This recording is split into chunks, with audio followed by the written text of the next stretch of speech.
ሄሎ ሰላም እንደምን አላችሁ? አሁንም እንቀጥላለን።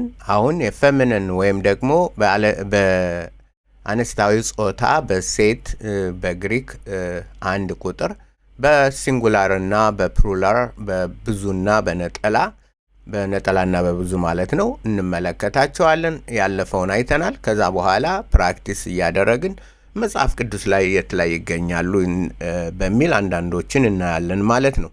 ስለዚህ ቀደም እንደተረዳነው እንደተማርነው አንድ ቁጥር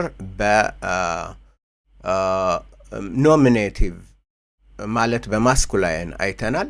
አሁን ደግሞ በፌሚኒን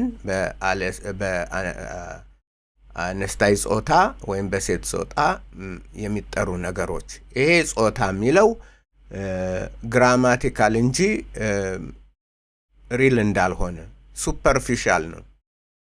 ፀሐይቱ ሴት ነው ከተባለች ፀሐይቱ ሴት ናት ማለት አይደለም።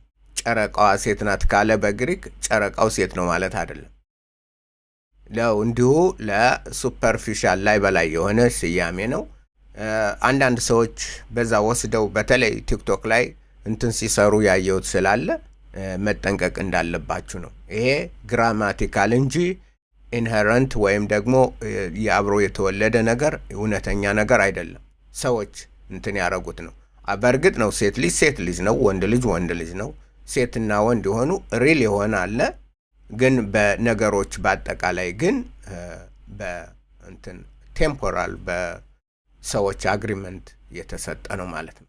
ስለዚህ አሁንም እንደገና አንድ ቁጥር በፌሚኒን እንዴት ነው እዚህ የነበረው ኤስ በማስኩላይን ኤስ የነበረው ሄይስ የነበረው ወደዚህ ሲመጣ ሚው ዮታ አልፋ ሚያ ማለት አንድ ነገር ማለት ነው። በአንድ በግሪክ በነጠላ ቁጥር አንድ ሚያ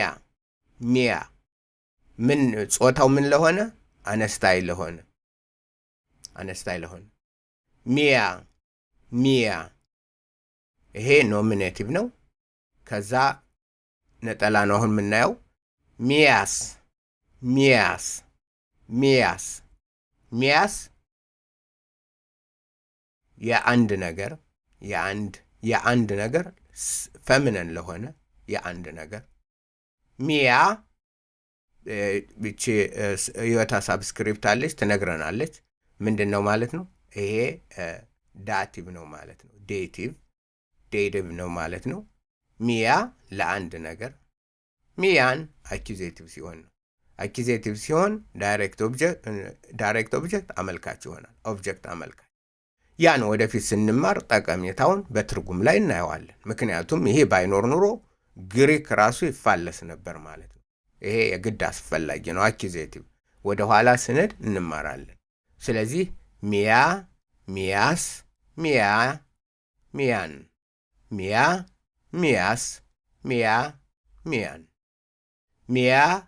ሚያስ ሚያ አንድ ነገር ባለቤቱ ነው ሲመጣ፣ ሚያስ የአንድ ነገር ነው። ይሄ አንድ ነገር ባለቤቱ ነው ሲሆን አረስ ሆኖ ሲመጣ ዋና አረስ ሆኖ ሲመጣ ማለት ነው። ሚያስ ባለቤቱ ነው ሲመጣ የአንድ ነገር ባለቤት ጄኔቲቭ ማለት ነው። ሚያ ለአንድ ነገር፣ ሚያን አኪዜቲቭ። ሚያስ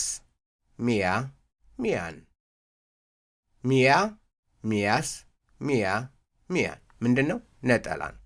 አሁንም ፓርስ አድርጉልኝ፣ የመጀመሪያውን ፓርስ አድርጉልኝ ብዬስ ወይም ደግሞ ፓርስ አድርጉ ስትባሉ ፌሚኒን ኖሚኔቲቭ ሲንጉላር፣ ፌሚኒን ጄኔቲቭ ሲንጉላር፣ ፌሚኒን ዳቲቭ ሲንጉላር፣ ፌሚኒን አኪዜቲቭ ሲንጉላር በማለት ፓርስ ታረጋላችሁ። ይሄ የግሪክ ተማሪ ስራው ምንድን ነው? ፓርስ ማድረግ ነው። ይሄ አንዱ ምክንያቱም በዛ ነው እንትን የምንለው ምን ገልጠው የምናውቀውን ነገር።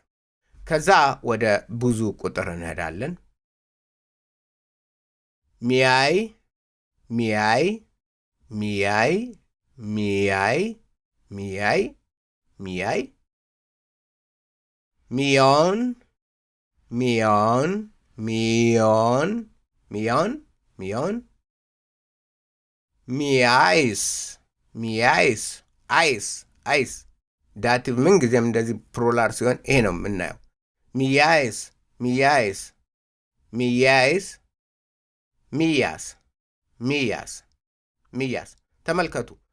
ቅዳሜ የጠየቀኝ አንድ ወንድም አለ። ይሄንና ሚያ እዚህ ላይ ሚያስ ይላል፣ እዚህ ላይ ሚያስ ይላል። እንዴት አድርገን እናውቀዋል? ሁለቱም በጄኔቲቭ ሲንጉላር ላይ ሚያስ ይላል፣ አኪዜቲቭ ፕሉራል ላይ ሚያስ ይላል። እንዴት አድርገን እናውቀዋል? እንዴት አድርጋችሁ ነው የምታውቁት? አኪዜቲቭ መሆኑን ወይም ደግሞ አኪዜቲቭ መሆኑን ፕሉራል መሆኑን ወይም ደግሞ ጄኔቲቭ ሲንጉላር መሆኑን በምን ነው የምታውቁት? በምንድን ነው? ምክንያቱም ነጥቧን ማየት አለባችሁ። ላይ ያለው ጄኔቲቭ ሲሆን ምን አለው? ሰርከምፍሌክስ አለው። እነዚህ ነጥቦች የተማርናቸው ዝም ብለን አይደለም። ጄኔቲቭ ሲሆን ምን አለው? ሰርከምፍሌክስ አለው። ስለዚህ ይህ ያለምንም ጥርጥር ጄኔቲቭ ሲንጉላር ነው ማለት። ጄኔቲቭ ሲንጉላር። ይሄ ደግሞ ያለምንም ጥርጥር ጄኔቲቭ አኪዜቲቭ ፕሉራል ነው ማለት። አኪዜቲቭ ፕሉራል ምንድን ነው ያለው? እዚህ ሪዲንግ አክሰንት ነው ያለው። አክሰንት ሻርፕ የሆነ አክሰንት ማን ላይ አለ? አልፋ ላይ አለ። እዚህኛው አልፋ ላይ ደግሞ ሌላ እንትን አለ፣ ሰርከምፍሌክስ አለ። በዚህ እንግዲህ ስትማሩ ዋናው ነገር ነጥቦችን ማየት ነው። ግሪክ ማለት ብዙዎች የሚስቱት እዚህ ላይ ነው። ነጥቦች ምንድን ናቸው?